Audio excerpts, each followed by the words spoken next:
Alright, what's up guys? Interlagos this week. Got the Laguna Seca set out. Gonna try and show you guys what I do with Motec, and I've been using it for the dampers, but I'm still pretty much in full-blown experimentation mode. Don't know what velocities are good or optimal for what kind of track, so still gotta do a lot of trial and error in that, but I'm gonna try and incorporate my feel back into it because last week was a lot of me just looking at the data, so now I'm gonna try and use both this week. So you guys will probably see me trying to figure out how I'm gonna do that.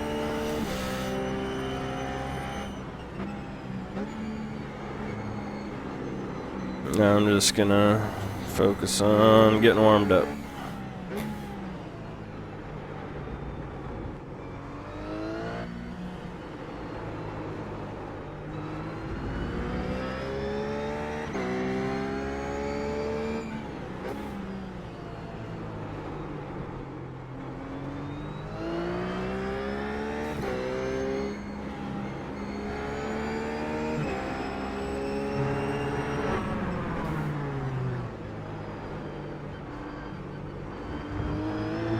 Miss apex there.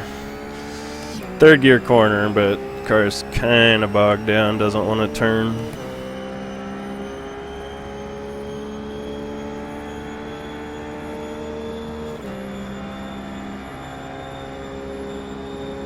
One minute 35.1.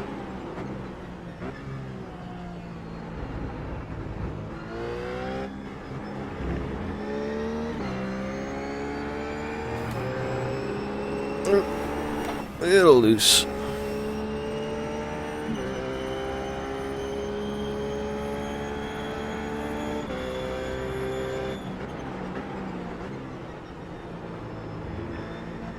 Yeah, I'm gonna go back to pretty low ride height with this car. Oh, you know what step one of using telemetry is? Turning on the record telemetry. That's step one of using telemetry. So I just turned that on. So now I'm actually collecting data, where before I was just driving around. And I'll show you how to get that from Motec, and I'll put a link to the forum page where at the bottom of the opening post there's 3 downloads, and you just click those downloads.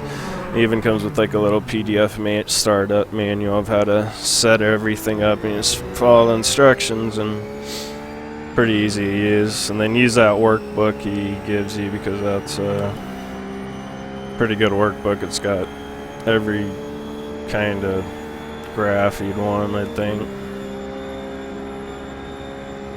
1 minute 34.9.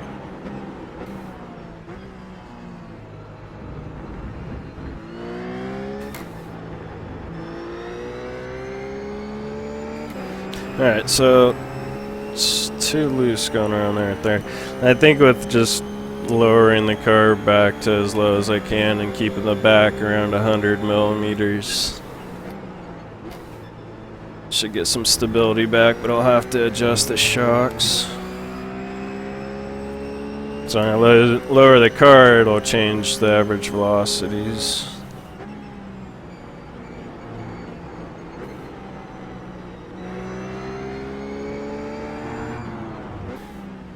Alright, second gear.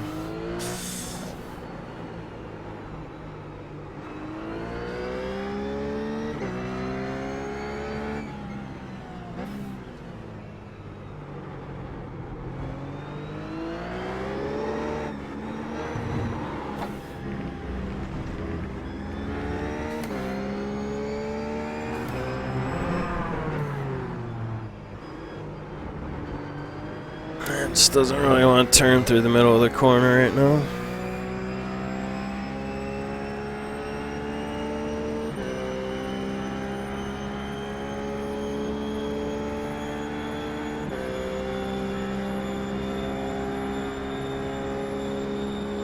One minute 35.3.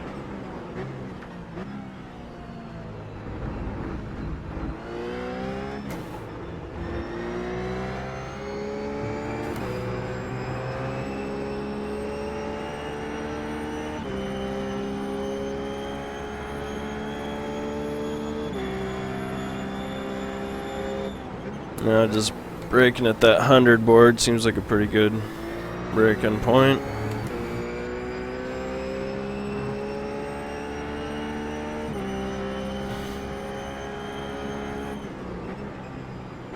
Braking just before that flagman station that is on the left there.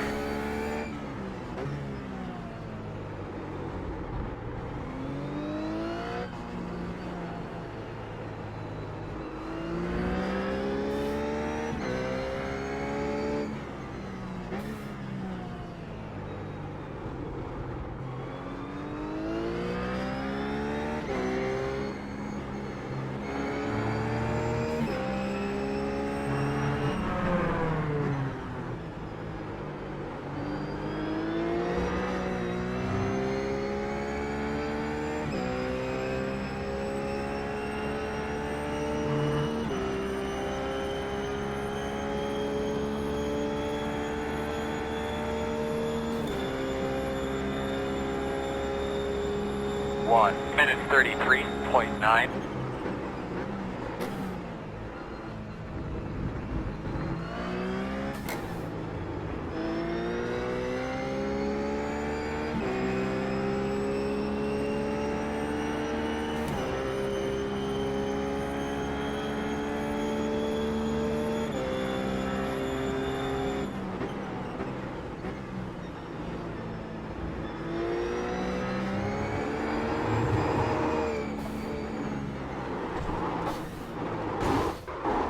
Alright, let's just go ahead and lower the car because it's something I gotta do anyways, and I might as well get it over with. So bump stop gap's 111. See how far we can lower this. I think it's 65. That's way too much.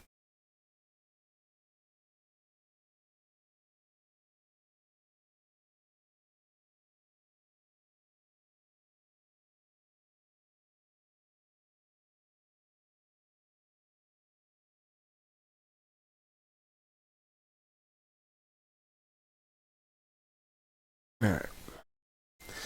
And go click lower in the back.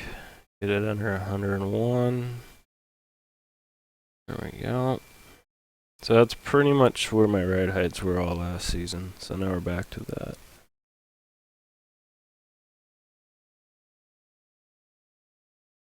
Increase this bump stop gap back up to 111.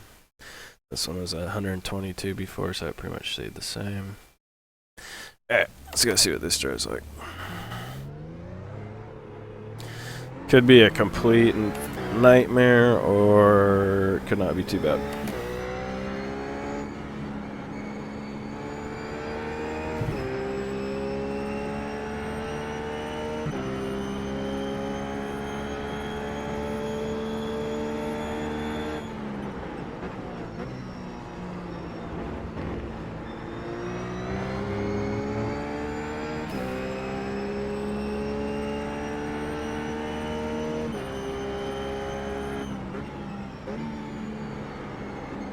And what's really good about lowering the car, the reason the car was that high first of all is because of the Nürburgring. I was trying to make it better over the bumps.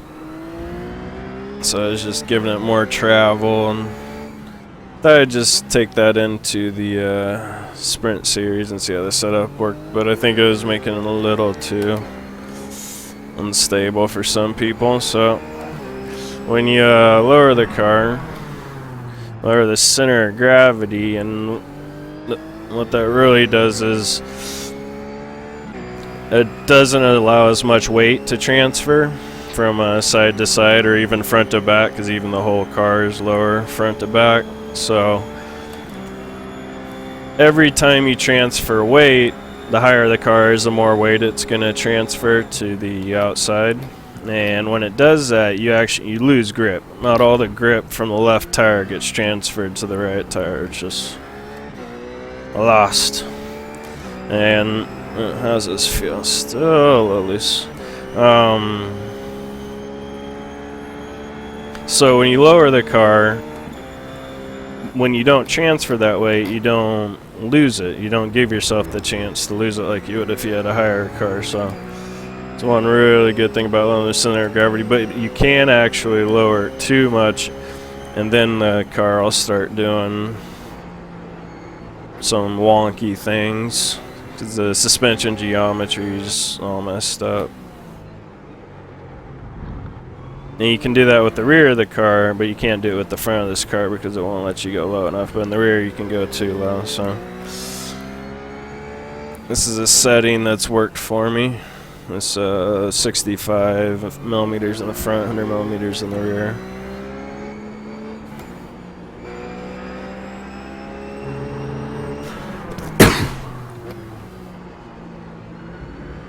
It's just high enough in the rear to give me rotation, because the higher the rear is relative to the front, the more it'll help the car rotate. But it's not too high where it just snaps loose all the time.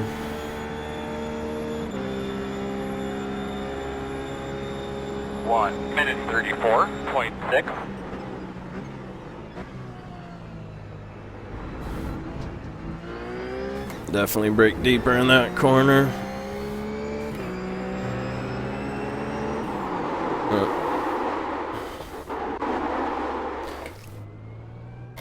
Not sure if that was because I caught the curb or it's just a little too loose. Think I might need to soften up the rear end a click.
One minute 41.1.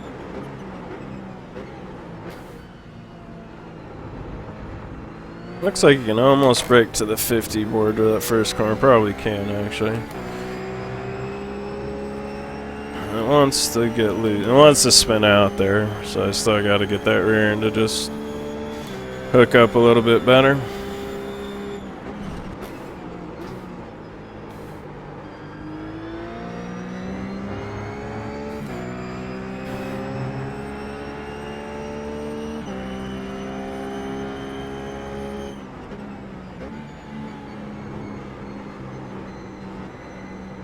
I'd like it to turn a little bit better on entry.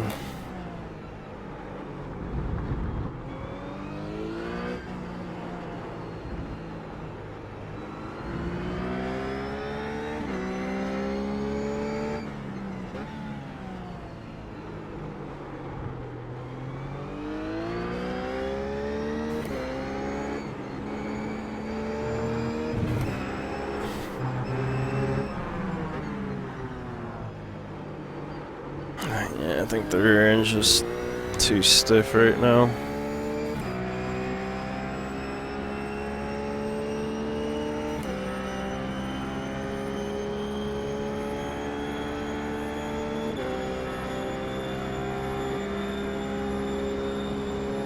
One minute 34.3.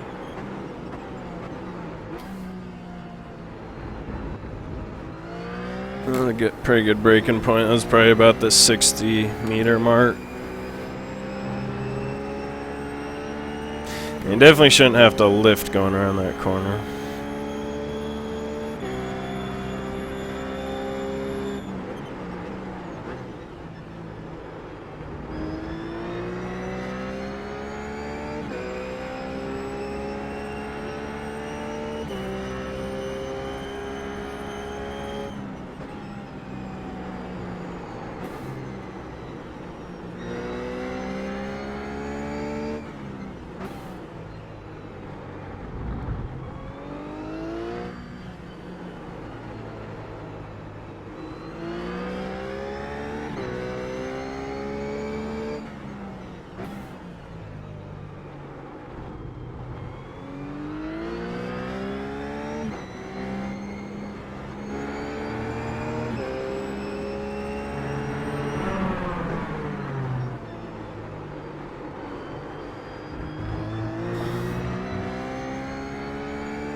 1 minute 34, flat.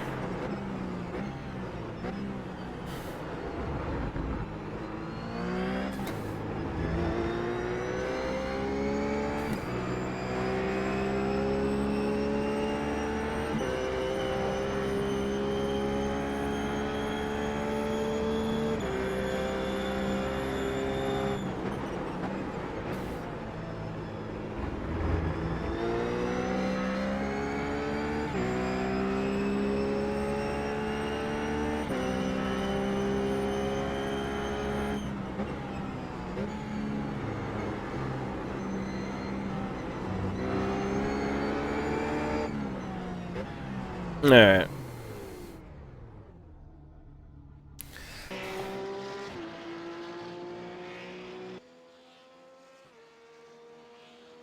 Let's look at the tires real quick. Pretty even. Might start going back down in pressures a little bit. Those fronts just didn't feel like they were gripping, and the rear felt like it was slipping. Alright, so let's go look at Motec.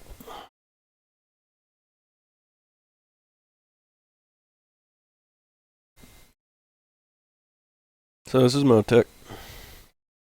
Like I said, I'll put links so you can download it all. This is some Ford GT stuff, but these are my laps I just ran in the RUF here. I don't know if you guys can actually see this. Open. Alright, so now we have our looking at our rear dampers. This is our front left, front right, left rear, right rear. And then this is the velocity up here. So down here you see how fast it's going. This is like 2.4 meters per second. Or I'm sorry, inches per second. 4.8 inches per second. So this is when the suspension's moving really, really, really fast. And then you get progressively slower and slower until the suspension's not moving at all. And then this is the duration percentage over here. So this is the duration of the time it's in. So you can see most of the time it's in the lower end. Let's see, these are the low road beyond numbers, and you get out here closer and you get to the higher rebound and bump numbers. And then you have your average velocities here and here, which these are pretty doggone low. I've been running around 1.2. Oh, but see, this is just one lap. So now I come up here, I scroll over, and I get to this. This is my out lap. I didn't start recording, that's why it's a little bit shorter. I record like halfway through. So it's 1 lap, 2 lap, 3 laps. We have 4 laps of data. So look back down the bottom. When I go to just lap 6, you can see as I start dragging it over and bringing in more laps to averages, it kind of starts smoothing things out. Till you get to around about 3 laps is where I've seen it kind of really starts to chill out and then doesn't change too much after that. You get to 4, and then you get to like 5 and 6, and it gets really consistent. But if you just go from lap to lap, like this is lap 6, this is lap 7, see how it kind of changes?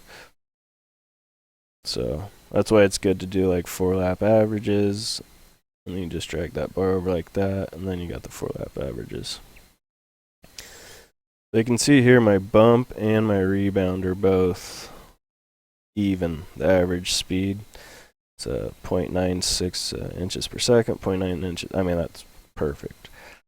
Over here, you can see it's a little, this suspension's moving on average just a little bit faster, 0.05, 0.08. From one tutorial I've read, as long as you know your 0.03 difference, that's pretty good for its averages. I mean, this is close here, 1.10, 1.14, and again, pretty close here. I haven't started doing like asymmetrical balancing, like trying to slow down, see how these averages are going faster than these averages. I haven't tried to, you know, build an asymmetrical set where I think that would just mess it up. I think that's why I'm looking too much at the data. So one of the main reasons I'm looking at this now is, oh, and then that's another thing. Like, if say I felt this curve right here is too steep. Well, in cars like the Porsche GT3, you can do the front or the high speed and the low speed and the high speed dampening. So I could take more or put more dampening in on the, or take more dampening out of the low speed side. So that means it'd be spending less time in this part of the curve. Here we can look at it this way too. Now we got a line graph, so it wouldn't be spending quite as much time in this area, so this line would come down a little bit more, and then this would be a little bit more gradual curve. So it'd line up to this curve a little bit more. Here we can look at it this way. See how these kind of go up right here? These are the left side, and then these are, or no, these are the rears, I'm sorry. And then these are the fronts. But you can see how these curves are a little bit, the fronts are, the green and red are the front, and it's a little bit more biased to the rebound side. Where if you look at the rears, they're almost kind of like, look like the letter A. They're almost even on both sides. So you can, and then on the opposite of that, it dips down lower. The fronts, again, the red and the green are the front, they dip down lower than the averages of the, or the data of the rears. And so you can increase the high-speed dampening, decrease the high-speed dampening, which will allow this suspension to move faster and actually would move these lines up and move those lines down if you could do it right. It's confusing at first, but eventually when you start getting it, it's pretty sweet. This is mostly all I use. You can also see stuff like ride height, see if I'm bottoming out here. Like this is, hold on a second, let's see if you guys can even see my mouse. If you can't see my mouse, okay, you can see my mouse, cool. Let's double check that. So it would have made it a lot more difficult to understand what I'm saying. So right here, this is my lowest. This is almost like a ½ inch. Well, this line right here is ½ an inch, so it's like 3/4 of an inch above the ground. So we're all good on bottoming out. Same here, this is ½ an inch, and that's just, and this is a lap, so this is a whole lap here. It stops, and another lap here, so you can see, where is that, probably. There's one part on the track where it's dipping down more than everything else. And this is the workbook that I was telling you to download. You'll get it from the link I gave, but I mean, it's got everything. All these different windows you can go into.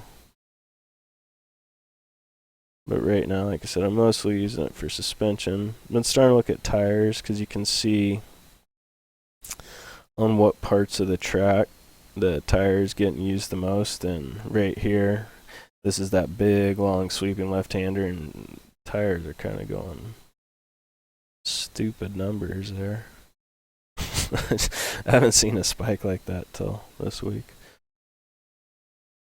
But oh, you know what that was? Is that's when I spun out. Duh. Alright, that makes sense. Because if you look at the lap previous, it wasn't that bad, and if you look at the lap after, it wasn't that bad. But one thing I like to look at this is I can see which corners I'm burning up the tires more, and then maybe take it a little bit easier in those corners.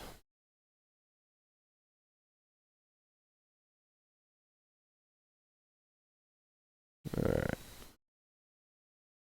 Back to suspension.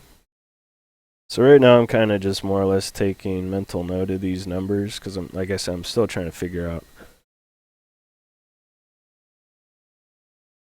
how what I want these to be at, because what I want these average numbers to be at. Because when I started this last week, my front was like up at 1.6, something like that. And my rears were more around like 1.2. And I kind of balanced them out. And then this week I'm running the same set as Laguna Seca, but obviously it's not as bumpy, so our averages are kind of a little bit lower because it's a little bit smoother track. But right now I'm going to keep it there and try and make some other, try and make some other adjustments here. Just got to do something real quick.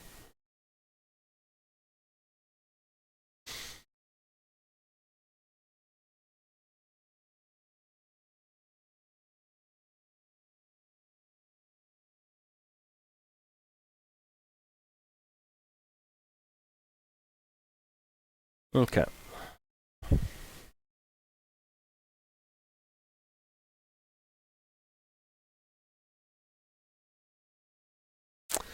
Actually, first thing I'm gonna do is I'm bringing tire pressures down a click all around. I wanna see how this feels.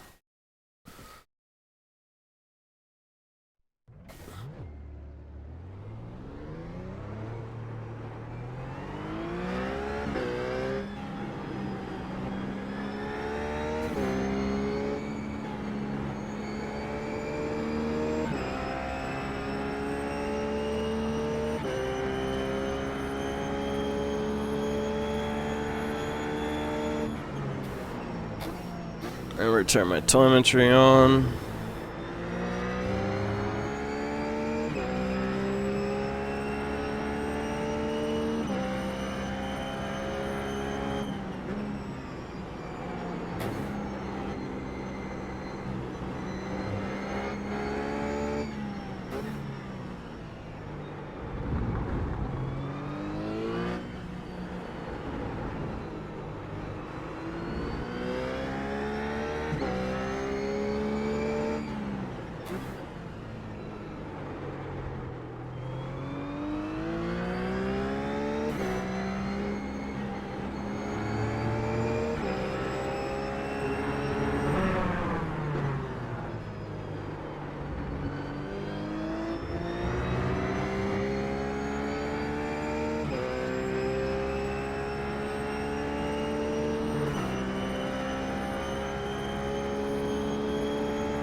One minute 34, flat.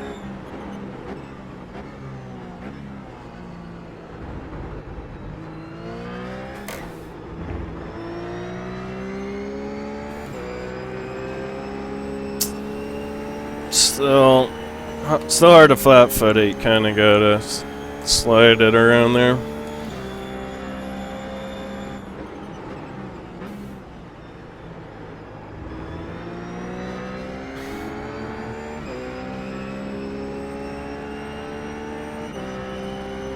I think what I might do is actually stiffen up the front a little bit, because it's feels kind of sluggish on turning.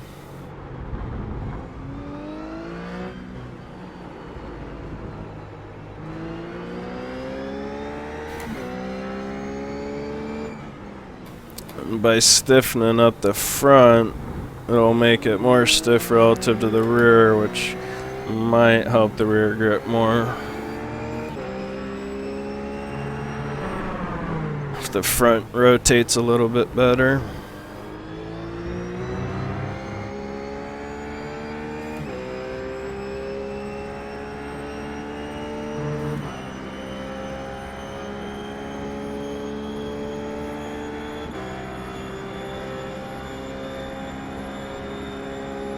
1 minute 33.7.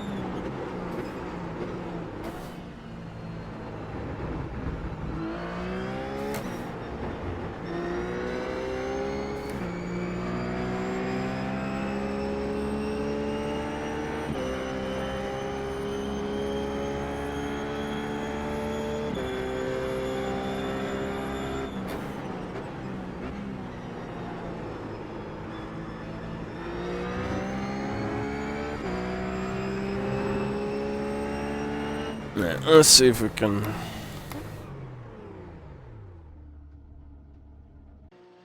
figure out something with that rear end, maybe.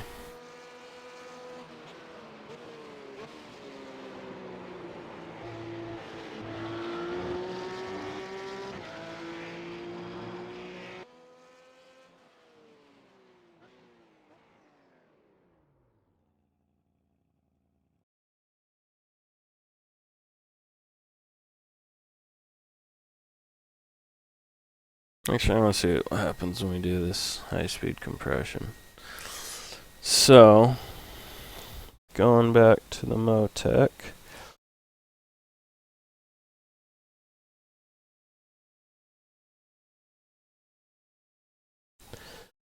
What I'm going to try and do is incorporate this data I see here with the car itself, so, and how it feels. And how, like I was saying before, how this is, it's spending a little bit more time in this low speed section. So I'm going to add more high speed rebound.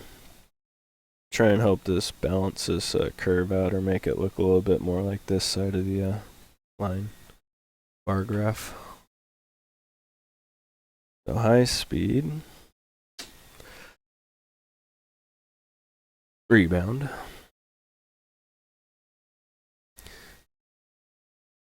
Which means I'm going to take a little bit of it out, because that actually speeds up as the shock is, as the spring's releasing after its, downward compression. It's releasing that rebound dampeners, controlling how fast that rebounds, and we just took 2 clicks out, so it's allowing it to rebound a little bit quicker, which makes the front end a little bit more responsive. It transfers the weight quicker. Doesn't transfer more weight, it just transfers it quicker. So let's go 3 clicks and see how that feels.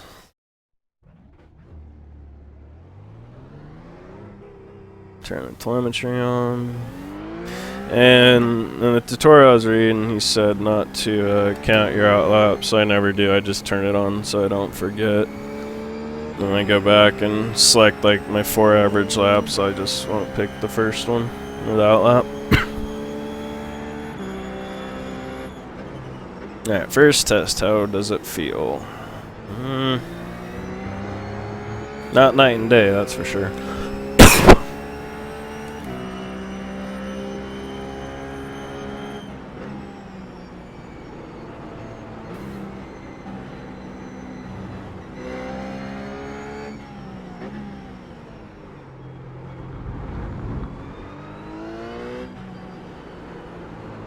Did feel a little bit better through there, though.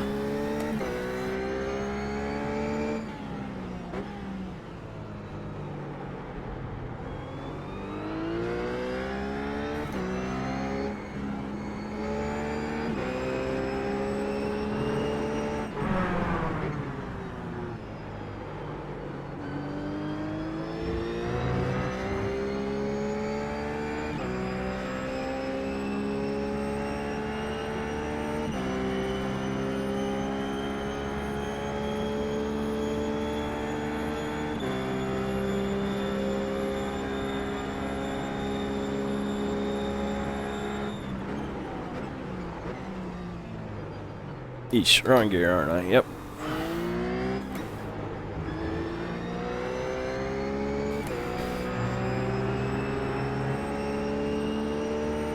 I think it feels marginally more stable, but I think I need to do something to the rear of the car now. I think that helped a little bit with that turn in. My rear end just needs a little more stability.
1 minute 33.9.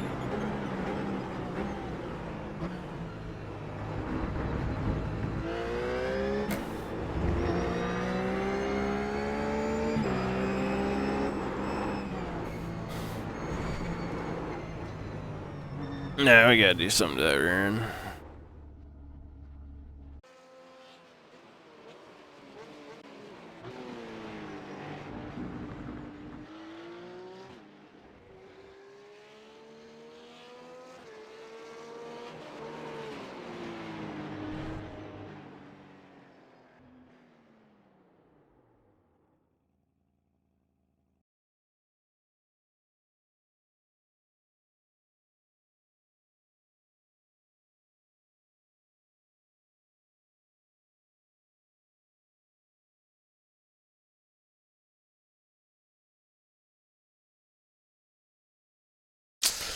Alright, I'm going to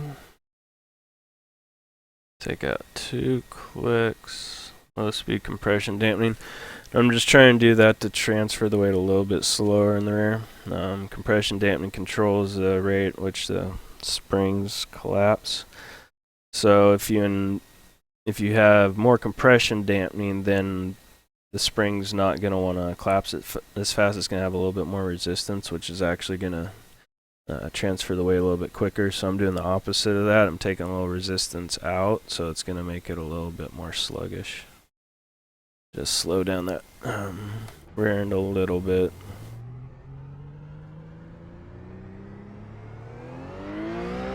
At least just slow down the way to transfer back there. Transfer of weight back there, and hopefully it still allows for the rotation, but grips better.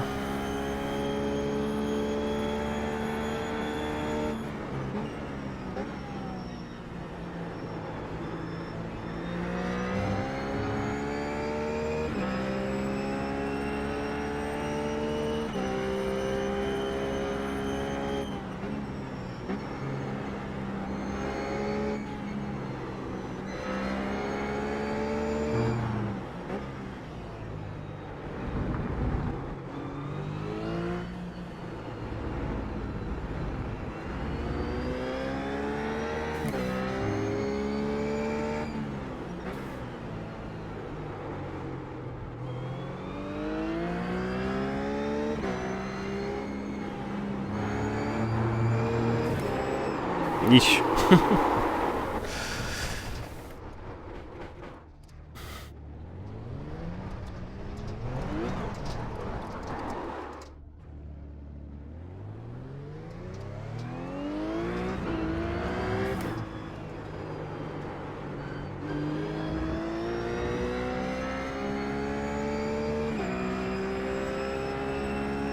It's always been a tough corner for me. I don't think I've ever really been able to feel comfortable through that corner, unless I do like 100 laps. And I start to really, not really get it, but at least get something that works every time.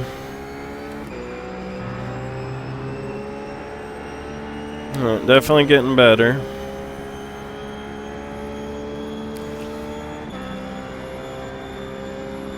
So last week, like I was saying, I was just trying to hit numbers. I just go run some laps and equalize all the dampeners all around, trying to get numbers. I wasn't really, paying attention to the feel too much. So now I'm gonna pay more attention to the feel, make adjustments based on the feel, and then look at the data and see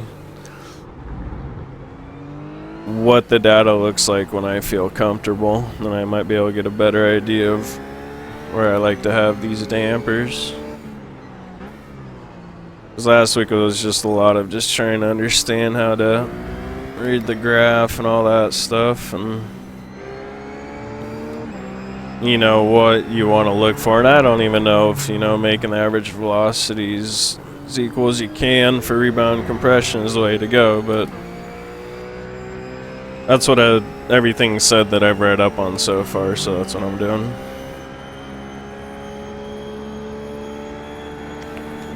That's why always testing by yourself is good, because then you can figure out what exactly works for you and maybe find a little trick or something like that. Works better for you than it would for other people.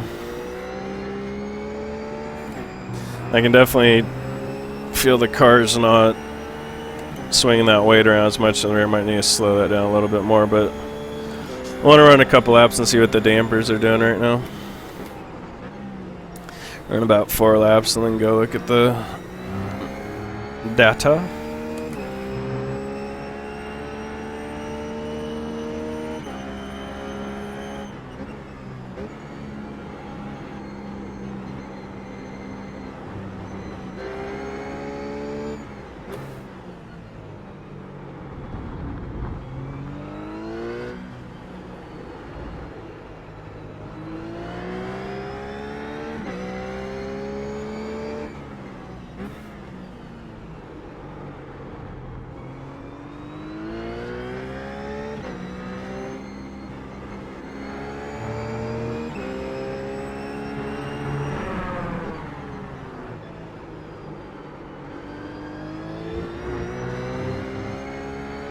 Definitely better.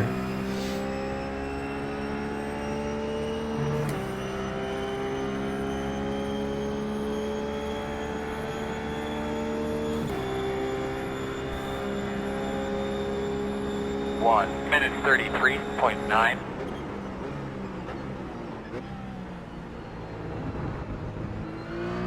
Yeah, that corner pretty good that time.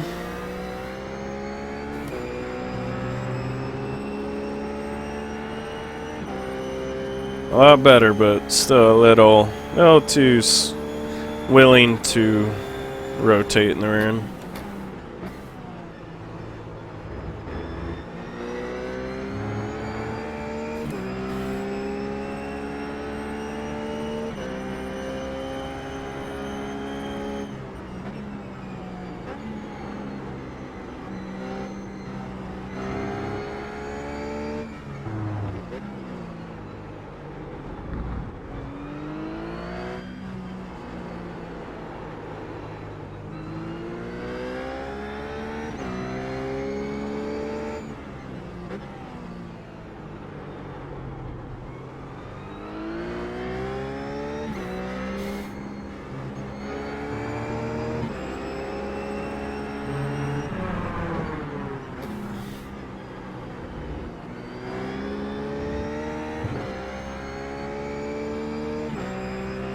This will be my best lap.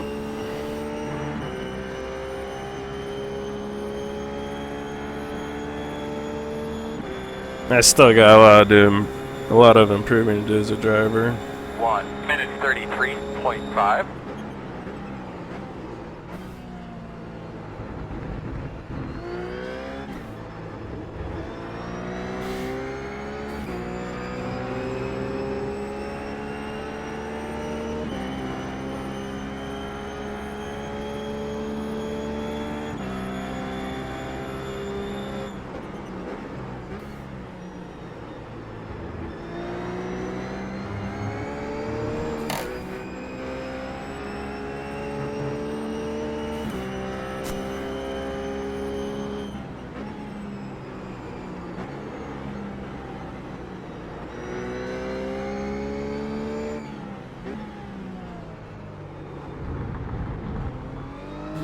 Take a lot of curb there.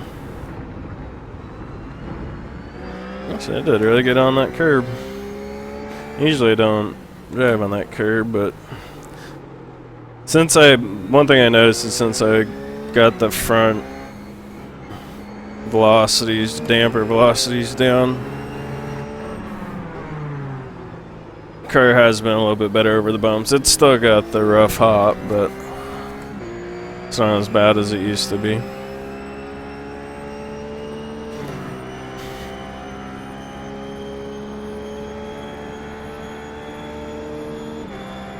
I noticed a big time on the Nürburgring when I went from my old set and adjusted the dampeners. Again, that was just by the numbers. I still haven't gone back and done it by feel and seen what works best. But when I got the rebound and compression speed's close, then the car became a lot more stable.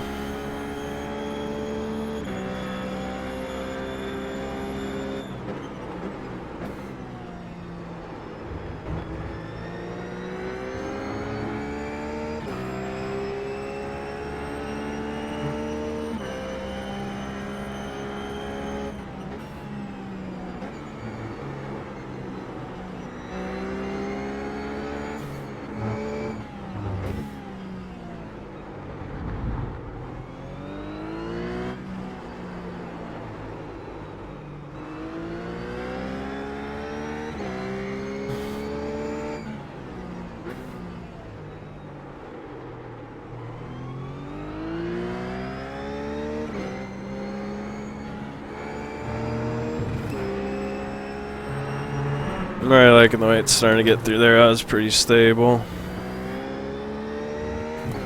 Actually, I might do second gear through there. That felt really good. I did that subconsciously, but I'll do one more lap here. Starting to get a little more warmed up as a driver. Set starting to show signs of life. 1 minute 33.8.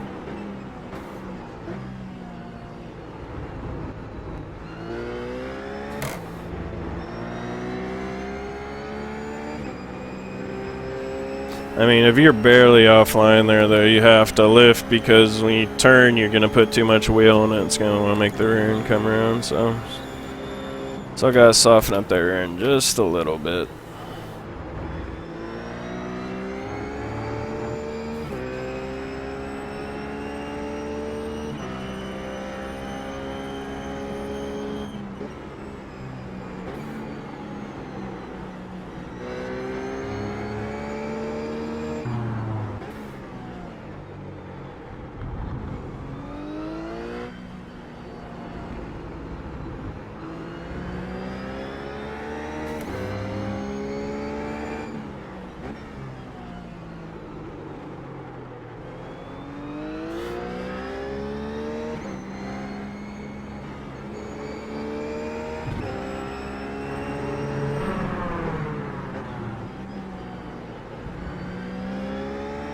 Actually, yeah, I'm going to do second gear in that corner. Feels real good in second gear.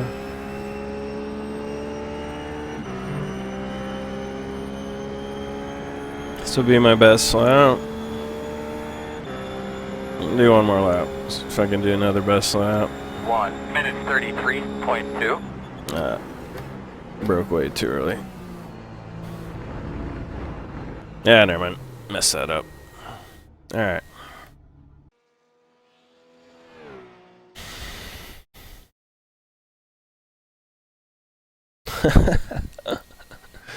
I just realized I was running those laps and I never turned off Motech, so good job. Ran some laps, it was fun. If it didn't take 15 hours for me to process the video, I'd edit that out, but that's not going to happen. Alright, so let's go to Motech. Get my latest laps, which is this top file, open it. You could already see that curve change right there.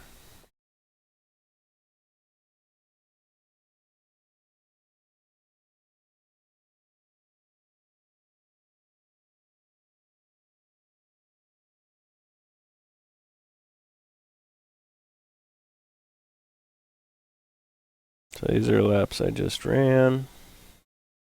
You can see that curve's a little bit more gradual now. This one's actually a little bit higher. See how it's a little bit more gradual now. Average velocities kind of went up a little bit.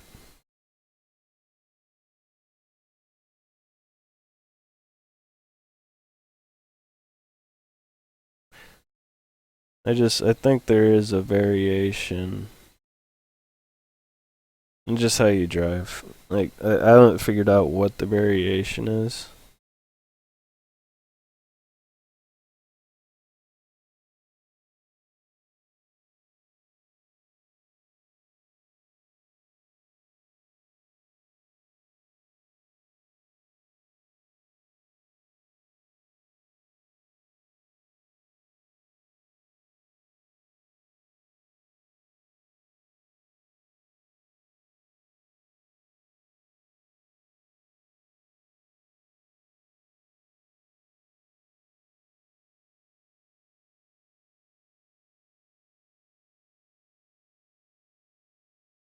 Alright, so I go back to the old data. Sorry, there's going to be a lot of me just not talking because I'm still figuring things out. And you see the difference. So this again, about 4-lap average, but see how much steeper this curve is. We go back to laps we just ran. Give ourselves a little 4-lap average. And you see it's not quite as steep, spending more time, so in the high speed section. But again, we want to speed things up a little bit there, and you can see that average velocity is up to 12 now. So right now I want to balance this because this is at 1. So that's from what I understand a pretty big discrepancy. And the rear numbers actually kind of look similar. These are up to 115. What were they before back there? Wish there was a quicker way to go back and forth.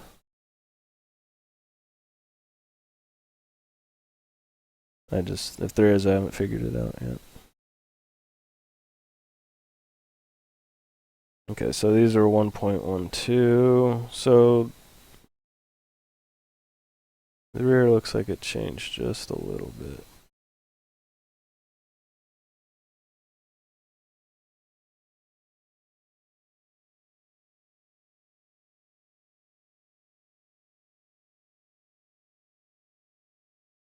Now the bump actually got faster even though...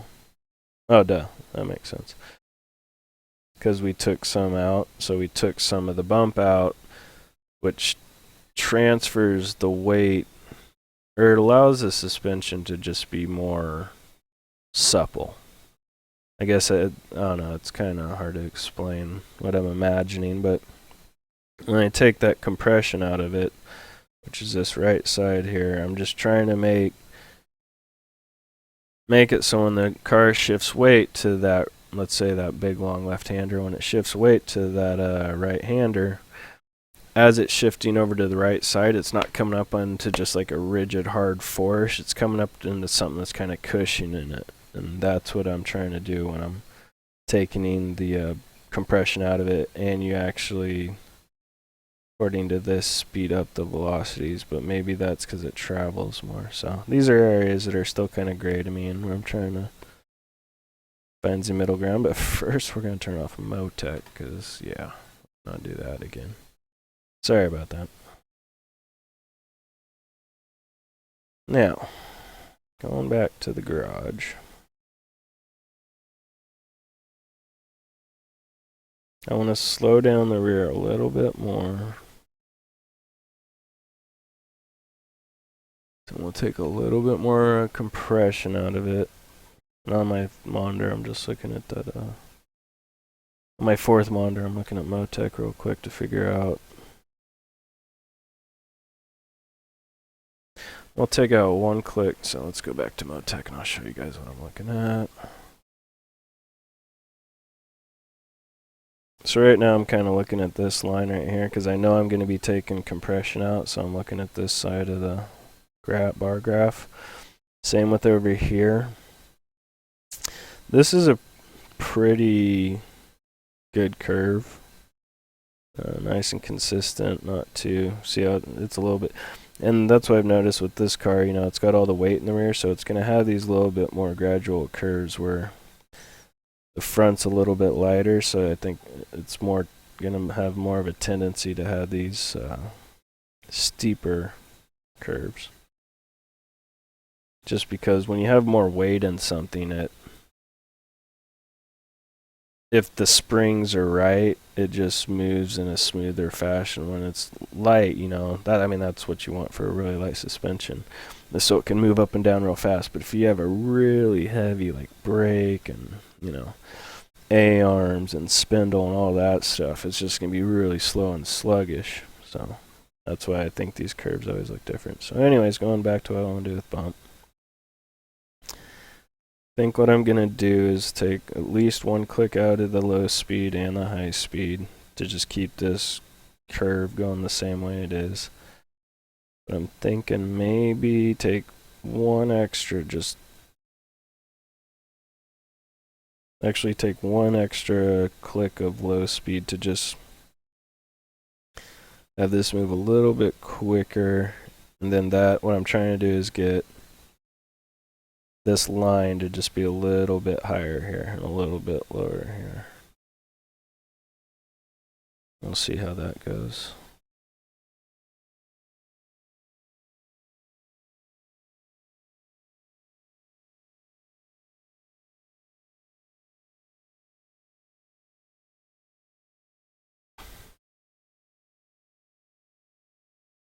Alright, so we're doing compression. I'm going to do 2 of the low speed. So again, I'm just taking out some of that abruptness out of the rear end, just making it a little more supple.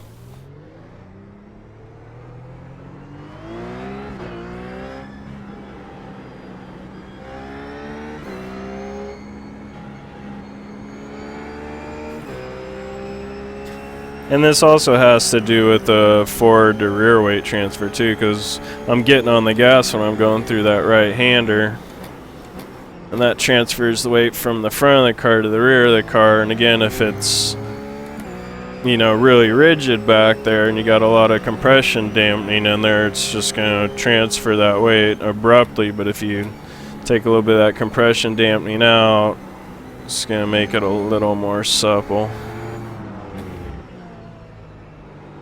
I guess one way to think about it is, like, say you just throw an egg straight up in the air and you go to catch it, and you don't really, your just arms are like straight up above your head, like, you know, cupped, and when you go to catch it, you don't move your arms, like, and now imagine your arms are actually the suspension, and you're not moving your arms at all, so the suspension's not moving at all, right? So your velocity of your suspension arms is 0 inches per second.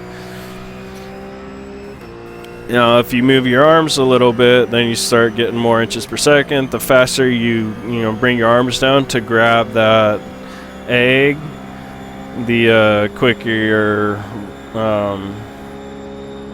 velocity will be in travel. And I think that's the kind of the way I'm trying to imagine it right now. Is I don't want it to come down so fast that, you know, egg smacks me in the head.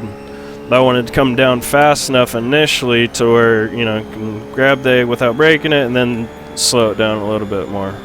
I hope any of that made sense. I think it did if I explained it better.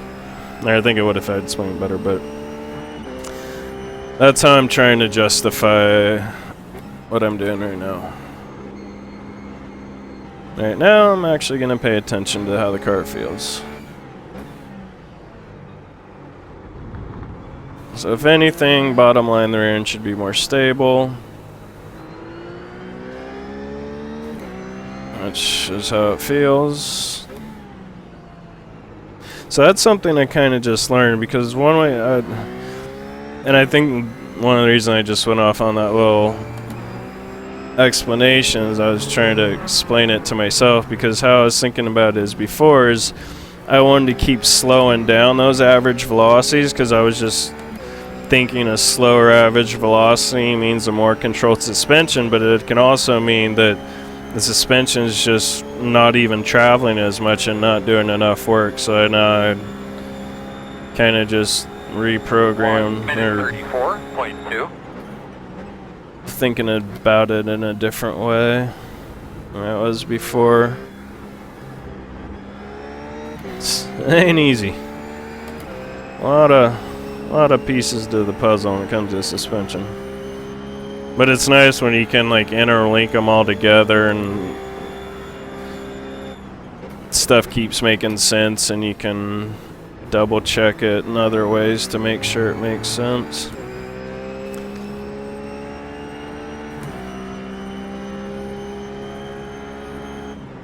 Either that, or I'm just getting really good at clicking the right buttons, luckily.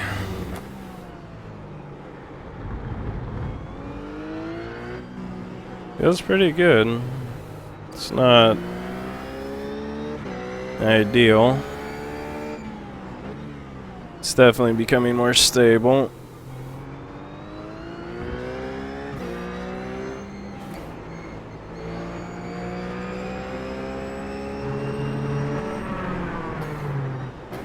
Yeah, way too fast.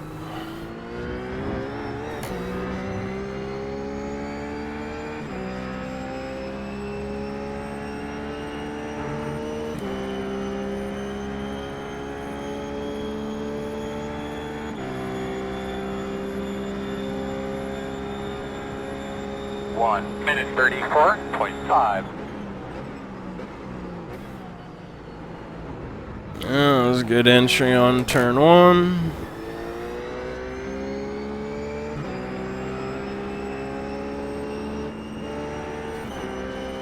Still just too sketchy around that corner.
I'm almost thinking just adding another quick to the gurney flap or something like that. One minute 33.3.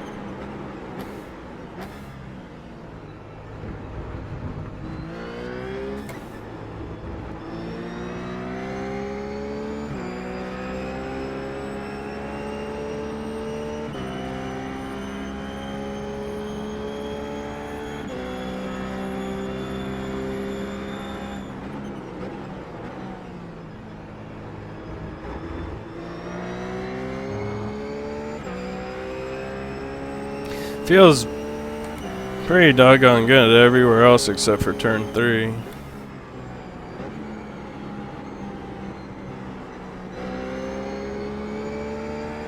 But it gets to that corner. So I'm like hesitant to soften up the rear or any sway bar or anything like that. Cause that'll just make it push more than everywhere else where it's got pretty good rotation right now.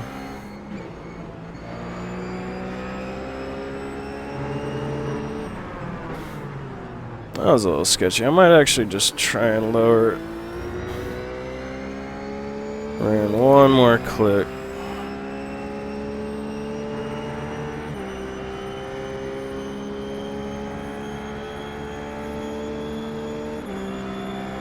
Actually, I might just put a little bit more bump stop gap in it. 1 minute 33.7. Just let it do a little more work and see if that helps it hook up. And that's kind of going back to what I was talking about earlier with the egg and the arms. It's allowing the suspension to travel a little bit more and do the work.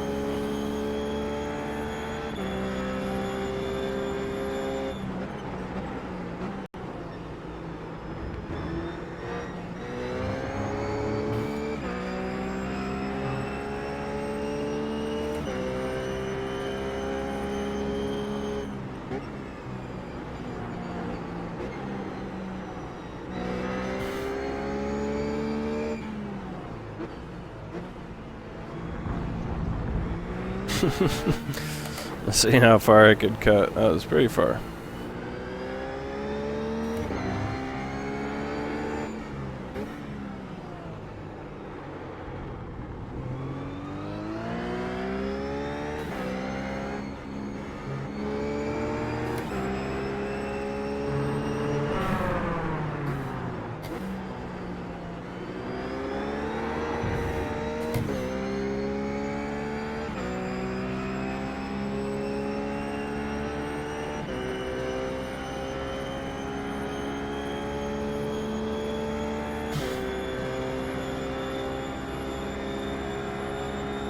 1 minute 33.9.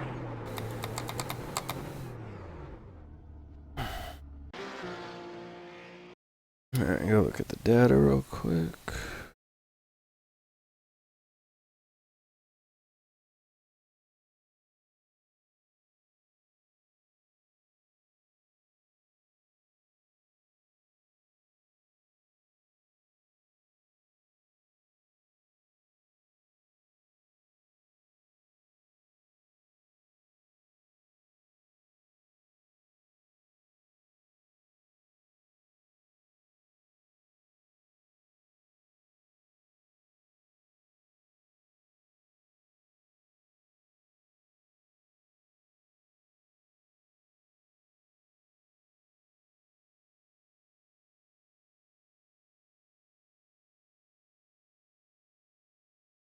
So that looks just a little bit more even. Spending a little bit more time in the high speed.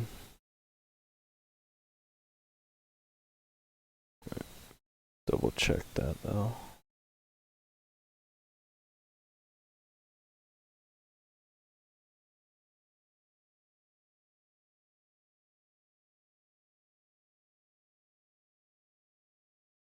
Well, it's still at 7.2. So it's pretty similar. The average is 1.17. See what this average is.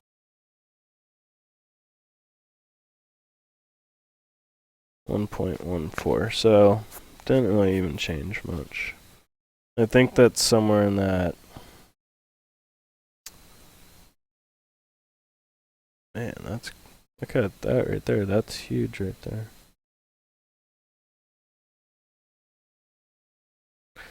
I don't understand why it's such a big.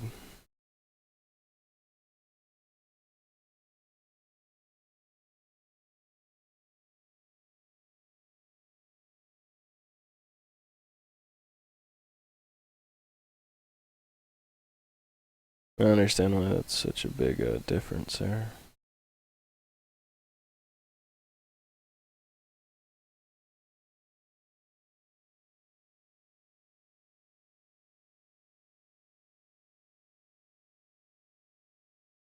Alright, looks like I need to take out more low speed compression.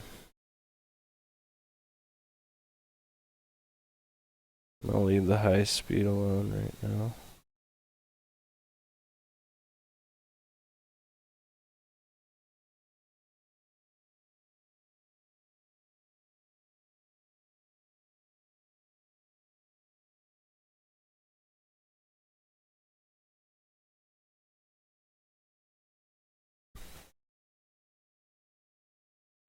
I also want to lower the car one click. Just to get a lower center of gravity in the rear. Lower the rear relative to the front. It's going to just produce more understeer or get rid of oversteer. Go up to like 125 on this bump stop gap just to see if allowing that suspension to travel a little bit more helps it grip a little bit more. Then for the front, I'm going to take out some more of this high-speed compression dampening. More click. Actually, let's do 3 of the high speed and 1 of the low speed. Just try and get the front of the suspension average velocities, compression, rebound a little bit closer. Right now, their gaps are a little bit too far. They're favoring the rebound. Rebound's moving just a little bit quicker in the compression, so I'm trying to get the compression of the suspension to happen a little bit quicker by taking out the dampening. Which will also help the front end move faster and help with their turn in. So hopefully this thing's a rocket ship right now. This is getting to be a long video.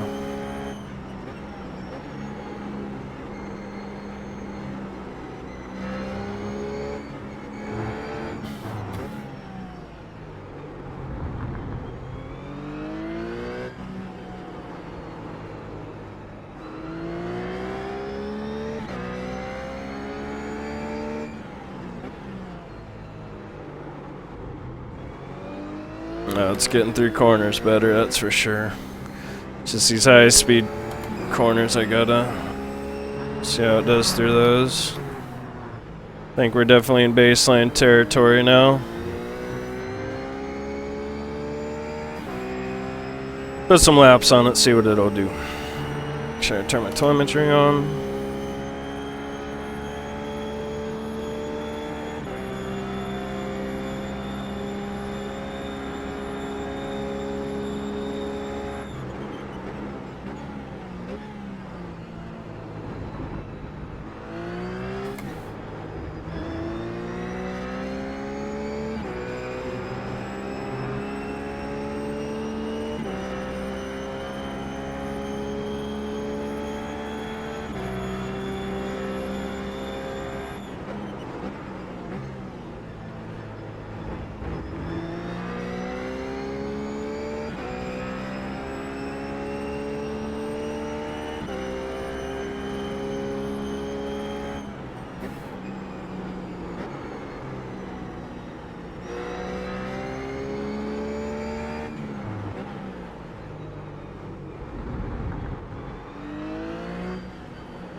I really like the way it gets through that last little left-hander.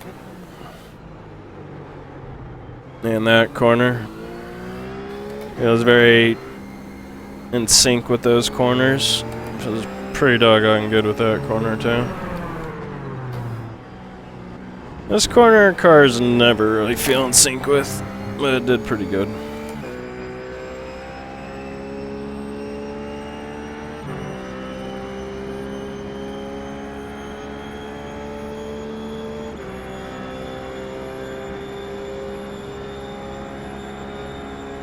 Minute 33.6.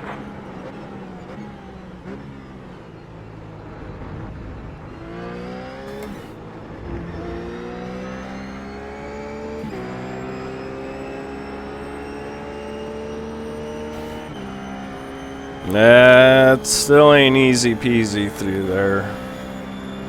You gotta be paying attention. It's not as treacherous as it has been, but you gotta be paying attention.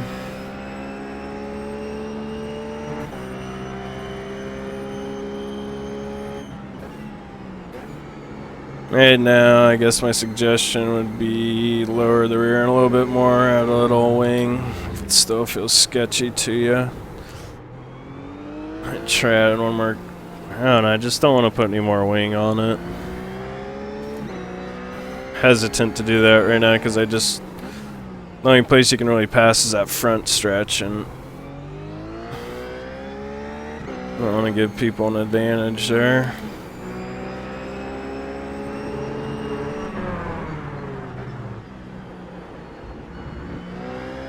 You can be able to, use all my wing and the fact that I can't get a top speed and go past me. There won't be a problem with the McLarens, or the BMWs, but the McLarens should be able to use it to their advantage. 1 minute 33.5.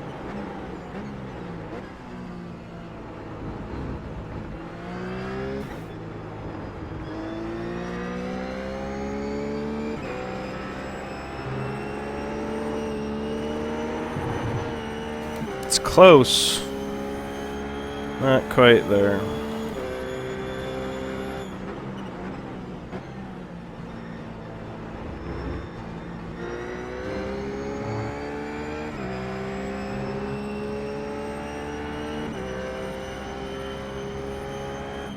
Alright, let's just see what a click of wing will do to it.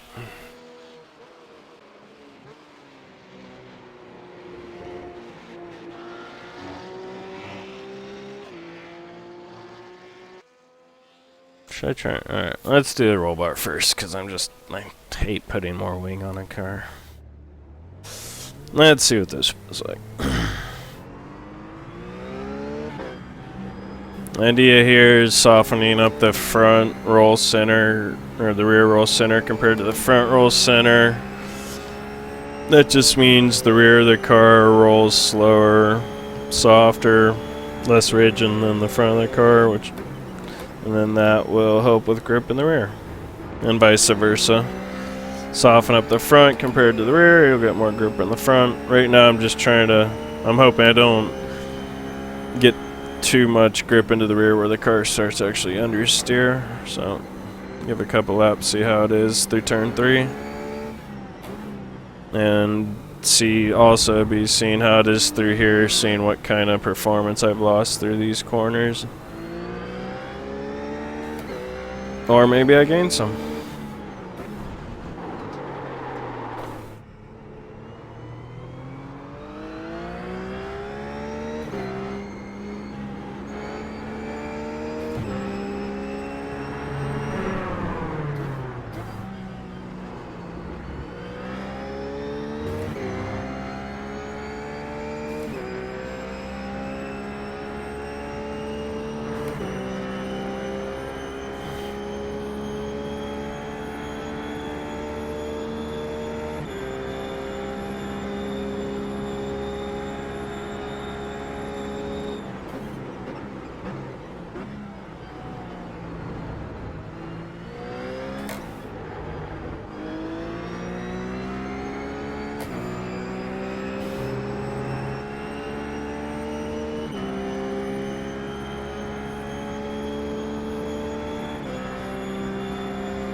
I don't like that.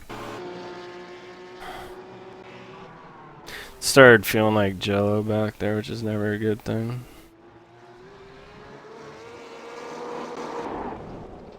See what it feels like. Another click of wing.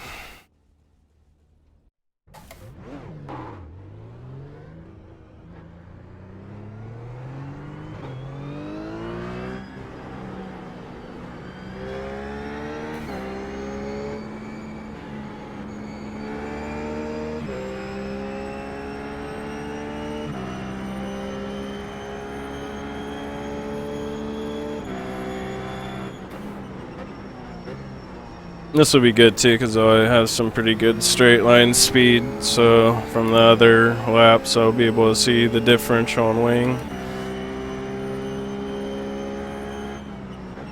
As far as how much it hurts my straight line speed.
Yeah, I think we're getting somewhere with that. Let's see, straight line. Not horrible. Right there, I only lost about 200ths, which is a non-factor. It's about 100th on that straight. Again, not really a factor.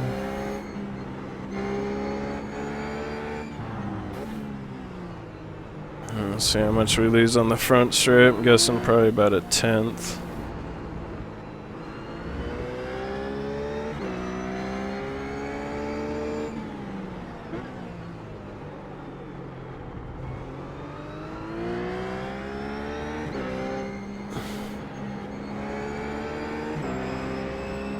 So that's good rotation through there. I feel pretty confident going through this corner, which was always nice at this track because that's not always the case.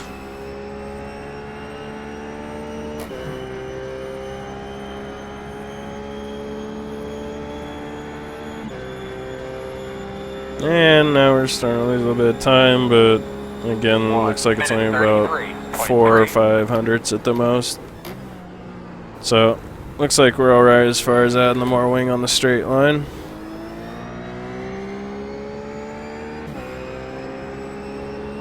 Oh yeah, we're good. Alright. I think we got your baseline.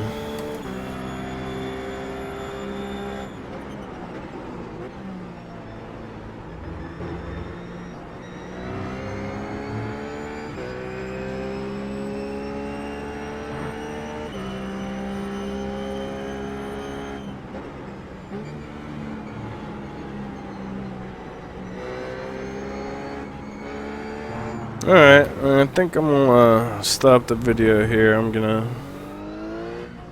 probably run about 30 laps and I'll spare you guys that. And then, yeah, I'll probably post another video when I make some more changes. But for now, I'm pretty happy with this as a baseline. I think it's a good compromise all the way around the track. Alright, we'll see you guys next time.